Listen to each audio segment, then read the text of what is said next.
In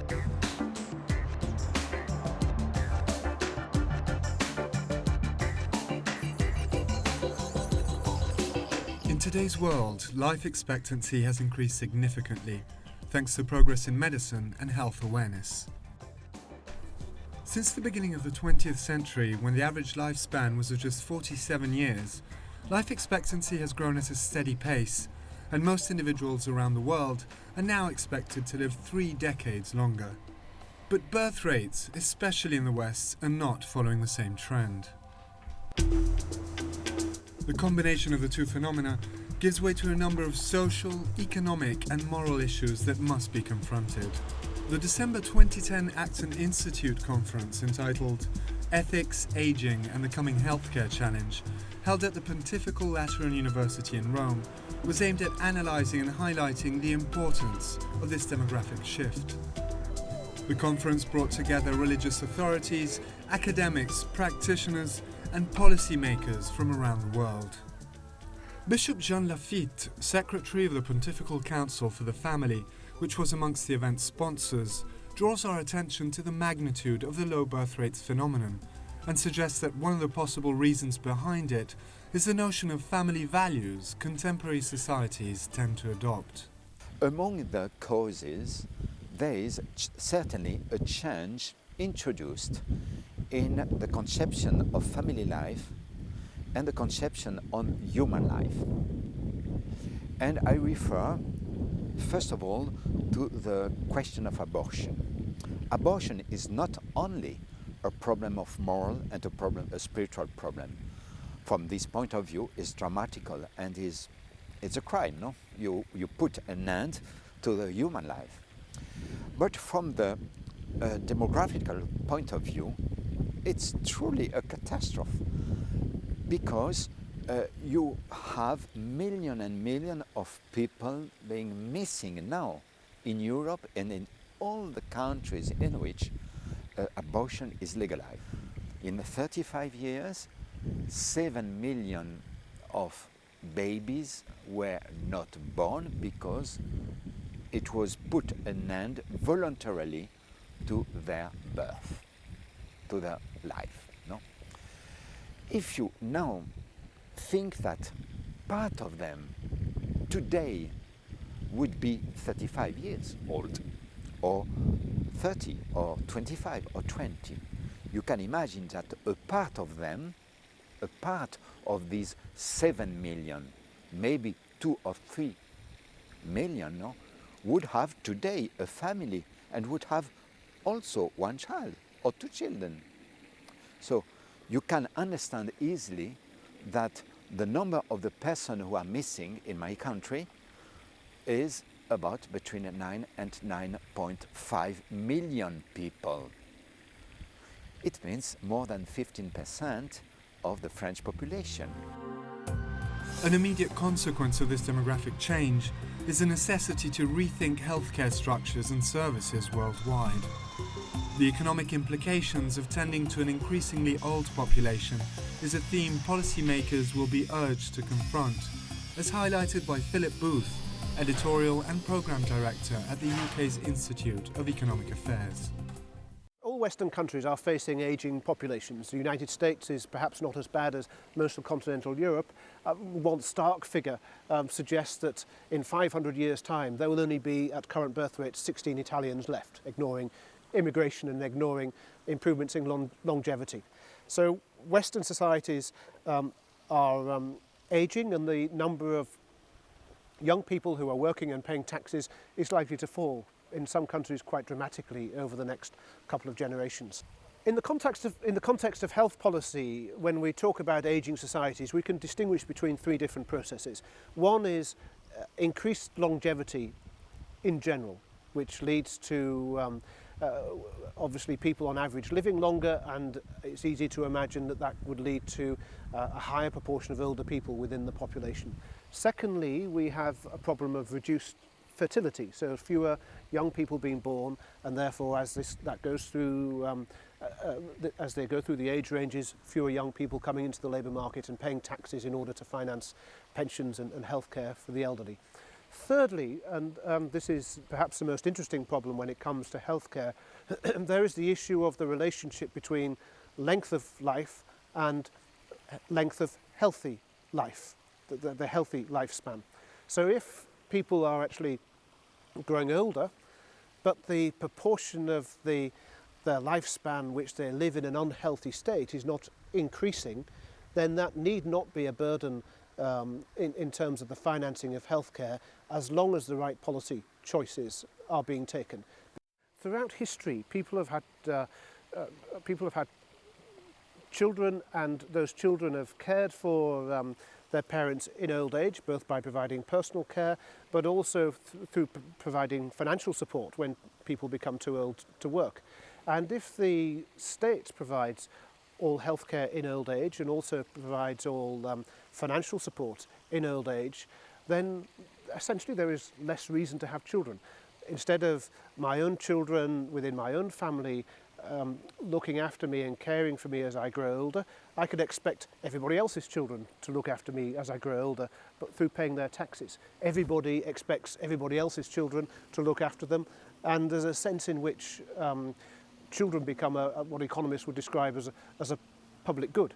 And the incentives to actually have children and have larger families are undermined. And in addition to that, we have a welfare state which has many perverse effects in other ways, and in particular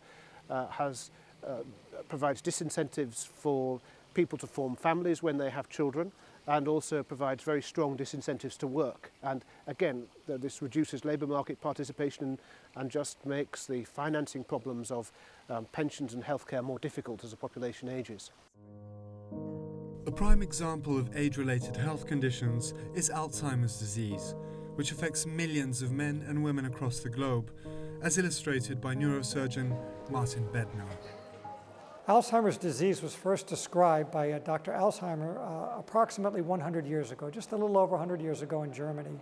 And what he saw under the microscope of the first patients with dementia were two abnormal proteins, the amyloid, the beta amyloid protein, and a special form of a protein called tau. And these accumulate in remarkable fashion in the brains of people with Alzheimer's disease. So from a pathologic standpoint, we see the sine qua non of Alzheimer's disease being this amyloid and tau accumulations in the brain in abnormal configurations in particular. What does that manifest to for an individual? So you have these abnormal buildups, these destroyed neurons that stop working, die, the brain atrophies at greater rates than normal aging, and ultimately, over a period of years and decades, this ultimately manifests itself as a decline in cognitive abilities and, finally, in social functioning. So individuals can no longer function in society as they used to previously. Right now, worldwide, approximately nearly 40 million people have Alzheimer's disease. Approximately 10% of those reside in the United States. So there's approximately 4 million people in the United States that have Alzheimer's disease. Those numbers will triple by 2050. So over the next 4 years or so, that number of 40 million will increase to approximately 120 million. When you look at the overall world population, this gets to be a very considerable amount. Clearly, this acceleration in the incidence of Alzheimer's disease from 40 million to approximately 120 million, or a tripling, far outstrips the growth rate of the world's population. So we are not only an aging population, but we are a population that is susceptible to many neurodegenerative diseases, and the one that is the most common probably is Alzheimer's disease. Michael Hoden, Executive Director of the Global Coalition on Aging, draws our attention to forthcoming challenges and prospects socio-economic decisions that may be necessary to adapt to the current trends. Alzheimer's is a good example. It's a very unfortunate one. There are many human and ethical concerns about it. But at its core, in terms of this massive shift that's taking place in society, Alzheimer's can become the 21st century fiscal nightmare. It can unhinge the 21st century.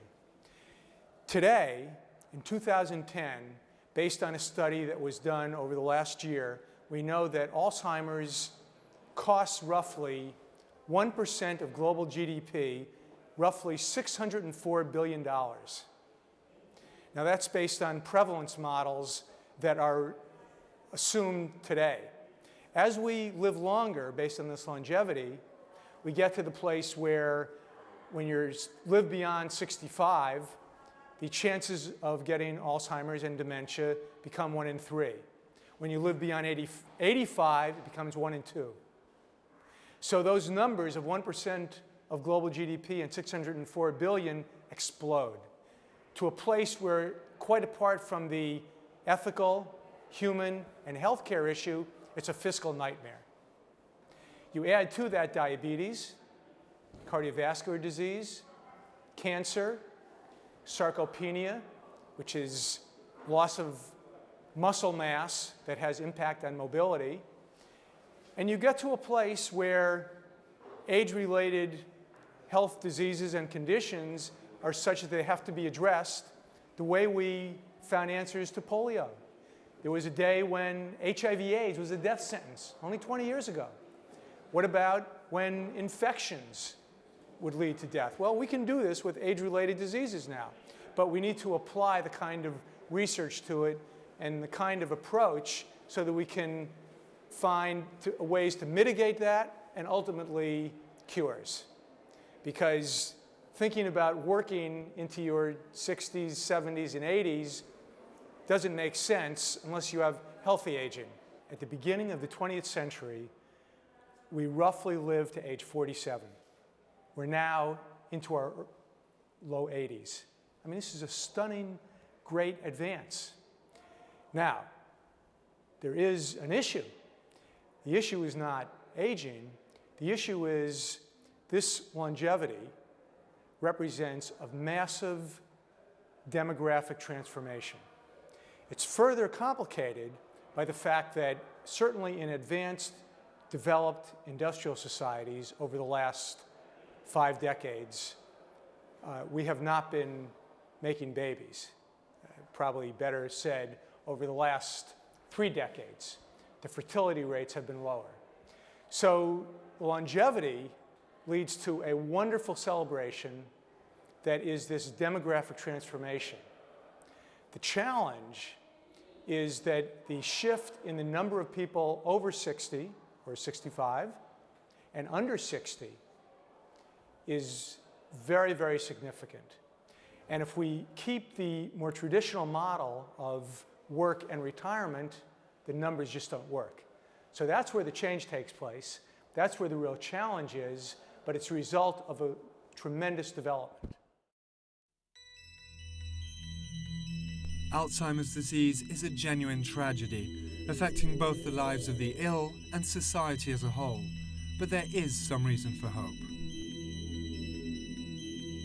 Alzheimer's disease is a very cruel disease from many perspectives, not the least of which is it is a very insidious disease for many people. For example, once you're diagnosed with Alzheimer's dementia, people live an average of 8 to 10 years after that, and they see their faculties being robbed from them. They see it at first. Ultimately, later on, they lose the insight to understand this, but all their loved ones still see it. So from any perspective, this becomes a very cruel disease, and people are very fretful of this. In fact, Alzheimer's disease is one of the most feared diseases in the world, right behind cancer. People are very concerned about losing their memories, about losing their independence, and about being dependent on people for even the most basic of functions, cleaning themselves, feeding, getting dressed. It's a devastating disease for many people. So we're very hungry right now for new therapies for Alzheimer's disease. At first, even what seems like a modest improvement in therapy for Alzheimer's disease can be monumental. Let me